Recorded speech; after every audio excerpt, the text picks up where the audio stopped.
Sup everyone, welcome to another video, and today we're going to be talking about characters that I just feel are outdated. Now before we get into the video, I want to let you guys know that yes, I know some of these characters are simply outdated and not because they were designed poorly. It's just that at the time when they were released, Hoyoverse was still likely experimenting with their game, reactions, how they want characters to deal damage, as well as a whole slew of other things such as character scaling and constellation balance. Okay, so for that particular reason, I want to exclude a set of characters, meaning that I just don't think it's fair to talk about them, nor is it really interesting to really discuss, right? So those characters are Amber, Kaya, Lisa, Barbara. These one are your free characters. At this point, I don't expect anything to happen to them. They don't get the game any revenue. They don't make the game any better or enhance the player's experience in any meaningful way, because we have characters like Xiangling, Xinchu, Bennett, Sucrose, Fischl, Beidou, and so on and so forth. Plenty of 4-star characters that eventually even free-to-plays will transition into, leaving these original 4 characters just underappreciated, underplayed,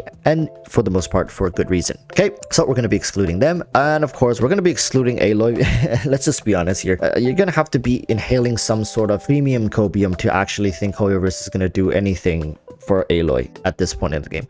I'm sure there's going to be future characters with this reddish background coming out through collabs, and hopefully they're not going to be as doo-doo water as this character, but we're going to be excluding Aloy from this video as well. And with all that said, let's just jump right into the first character. This may or may not come as a surprise to you guys, but I do think Klee for the most part does need a bit of a rework. She was the second limited banner release, and to this day it really starts to show. I think her kit is a great example of something that was outdated as opposed to just bad game design. Her constellations actually are not too bad. With just a few tweaks here and there, I do think this character can fit extremely well into the modern era, if not completely just overtake almost everybody in the game and jump up to S tier. And that particular reason is right now the game needs a 5-star off-field pyro applicator. The pyro element is a good one, but it's a weird one. Due to ICD restrictions, a lot of the most powerful pyro based reactions just aren't able to really lift off the ground. I mean, they can, thinking of like Hu Tao and stuff like that, they definitely can feel very good, but for the most part it's all locked behind incredibly hard hitting attacks that utilizes the instance of a vape or melt reactions to deal massive damage, but infrequently. Klee banner is probably still one of the best banners in terms of sales, but her character uses, it's just, oh my god, like I'm at this point, I think almost as many people has Klee as they do Raiden Shogun, but like the usage is just completely flopsided. I don't think many people are going to argue with me. I mean, don't get me wrong, there's definitely going to be people arguing with me in the comments no matter what character I choose. I could say Aloy needs a rework, and I guarantee you there'll be somebody down in the comments saying Aloy doesn't need a rework because I made Aloy work. I actually built Aloy like this, and this, therefore she doesn't need a rework. So that's not the point of the argument here. I'm just saying a lot of these characters, especially with Klee, could be in a much better position, considering that she actually has the potential to rival Xiangling, if not exceed her, if one simple change. And I can't believe they didn't do this with her kit from the get-go, or at least put it into her constellations like a C2 or C4 or something like that, is that her burst skill stays on field even when she's off. I think an easy C1 or C2 could include this into her constellations. Keep C4 the same, that instead of her burst disappearing and doing a massive instance of damage as C4, we should have that still remain, but also the burst stays on field, and at the end of the burst it deals a second explosion, so it deals 2 instances of explosion. You guys might be like, oh, what, that's broken, that's completely like busted. No, it's not. Okay, with her burst staying on field, consistently applying pyro to enemies, and 2 instances of burst pyro, if you can time it well, that's pretty good damage right there as well. This will only elevate her to become competitive with other top tier pyro DPS. Okay, and I'm sure a lot of you guys would love something like that for some of these older characters, especially for our second and most beloved daughter, Klee. Moving on to the second character, and this one shouldn't come to a surprise to most people as well. It's Xinyan. Xinyan is a character that I think they were trying to make this kind of weird mix and match scaling work, and obviously it didn't work. Tomo was like a revamped version essentially of what Xinyan was. Like if you really look at their kids, so I'm really just mentioning one of them because these characters were failed experiments, okay, and they were basically the foundation to amazing characters such as Kujosara and Goro, where it's the opposite of universal. They are essentially essentially like niche units for dedicated mono teams. And all this success came off the back of figuring out, well, this is just never going to work, right? Like unless you give it to a 5-star. If you put these mixed scaling into 5 stars,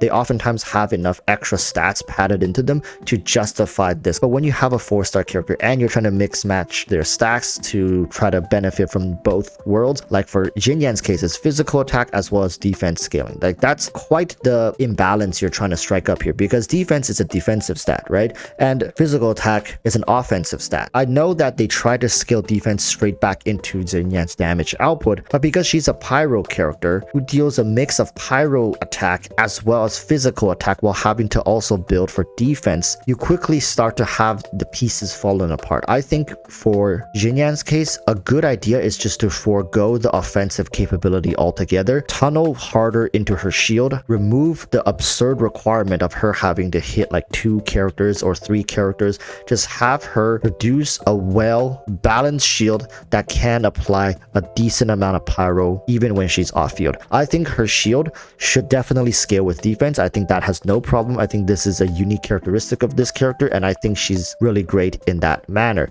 Now, to go a step further, this is when some improvements can be made, is that we can make Xiangling's shield buff defense for the character that's on field. Wow. Immediately, I can already hear people, wait, Walrus, hold up. Wait a minute, sounds kind of broken, right? Sounds kind of broken. But it really depends on how much and how consistent it is. And depending on how durable her shield is, it also dictates how long that buff is going to be. Now, with that addition, she can essentially become a defense team dedicated shielder and buffer. She's not going to be dealing damage anymore, which is unfortunate to the Xinyan mains. But if this change were to come through, she can slot into certain teams as a defense dedicated buffer for defense scaling characters while also providing a shield. And for the most part, those characters are all geos, so shield durability is also going to get a nice little boost there. And with the removal of her requirement for level 1, level 2, level 3 shield, she'll be useful in all sorts of content. She doesn't have to have more than 1 enemies, meaning if you fight a boss with Xinyan, she might as well not have a shield right now.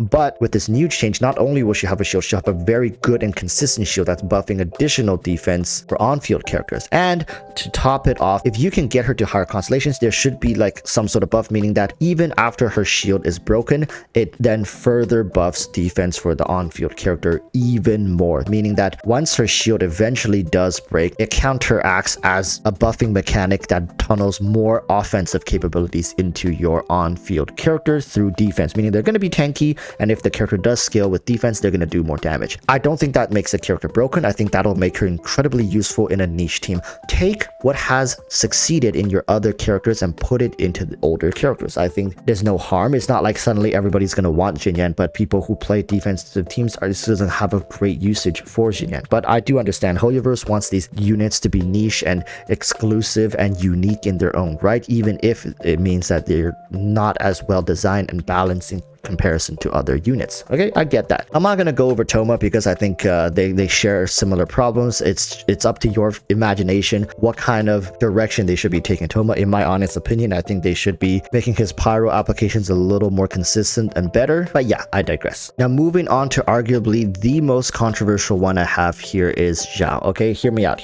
I know a lot of people are like, no, Walrus, no, don't touch Xiao. Xiao is fine. Xiao is still OP. Xiao has, been very consistent through all iterations, even though the abyss has heavily not been in his favor, even though it's not his fault, right? Hoyoverse was trying to target other characters and Xiao just somehow always gets the end of the stick as a consequence. You see, with that said, that's exactly where I'm getting at. Xiao's specialty is in plunge attacks, but for some reason, I'm sure a lot of you guys know this, like his constellation doesn't really benefit plunge attacks at all. Like, have you guys noticed that? Isn't that weird, right? Like, his constellations truly is something of a spectacle in of itself, right? Like, this is like the 8th or 9th wonder of the world at this point. Just like what the hell was the designer for Xiao smoking when they designed his constellation and scaling? With the exception to C1 and C6 are pretty good. I mean, C1 I would say is a valid constellation. That one still gets utilized on characters today, even with like the release of Yelan, right? Like Yelan has essentially the same one. I think Ganyu at C2 also has something like that, like give you an extra charge to your elemental skill. Wow, amazing, ground shattering stuff. But with this C2, C4, you really start scratching your head, right? And I understand if we touch these and give him better plunge attack scalings or whatever make him do more damage, then he's gonna break the damage barrier. But I want you guys to remember, if you know, back to when I Went to Lose Gaming made a video with his C6 Yelan, right, by herself, outpacing an entire Xiao DPS team, played by one of the most dedicated Xiao mains, at least in North America here, you quickly start to wonder, well, is it optimization issues? Obviously not, right? Obviously not. It wasn't an optimization issue. It's simply a ceiling issue.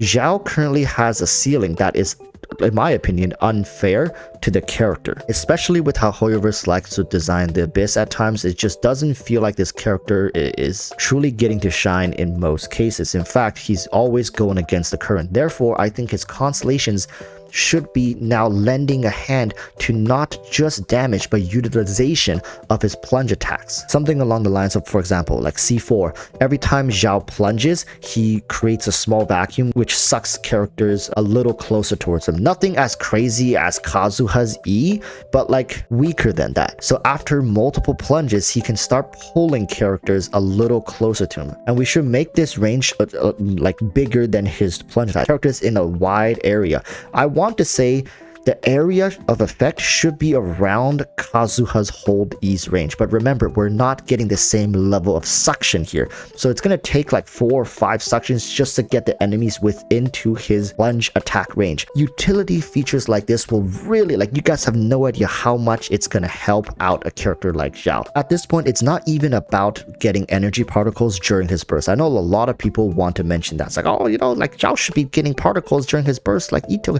like, but no, that doesn't matter. You can easily buffer, especially with C1 Xiao, you can triple buffer your elemental particles before you use your burst, and you're going to get a huge chunk of it back, right? So that's not a problem.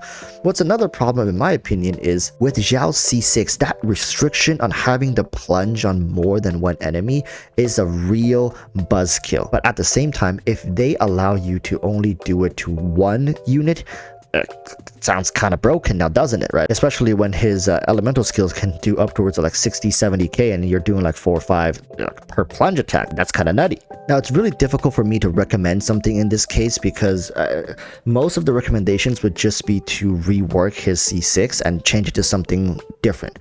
But I'm going to try to stay faithful to Xiao's design and still have it be around this burst, plunge plus elemental skill usage. However, add an effect to when he plunges a single target, maybe a secondary plunge shockwave occurs or something like that. So meaning when he's fighting against bosses, his plunge attack is still doing additional stuff, whereas if he's fighting mobs, then he gets to dash around like a madman. This way, with combination to an adjusted plunge attack sucking in enemies, albeit very, very small, not a big suck, okay? Don't think Venti Burst or Kazuha, not even Kazuha's pressed E. So this suction is not even able to lift small mobs off the ground, right? Combine these two, he's going to feel much better to play. His damage is going to scale very well against bosses, against mobs, and just overall, combined with his animation cancel plunge, he's going to feel like a much better character. And with all that said, these are some of the characters that I thought really could use a facelift. I know it's not going to happen, but it's always fun to think and theorize about this stuff. I'm really curious as to what you guys think down in the comments below. Please let me know what characters you think should be getting a facelift and how you want to go about doing it. I know it's going to take a little while to type all this stuff out, but you can kind of simplify it. I do my best to read all the comments, and if you are somebody who's trying to engage and add to the conversation, I always try to read through all of it, or even if it's like a 800, 1,000 word paragraph, I do my best to try to read through it and for the most part respond with my thoughts. Thank you guys so much for watching, and I'll see you guys next time. Till then, urge you all to stay safe and peace. Bye.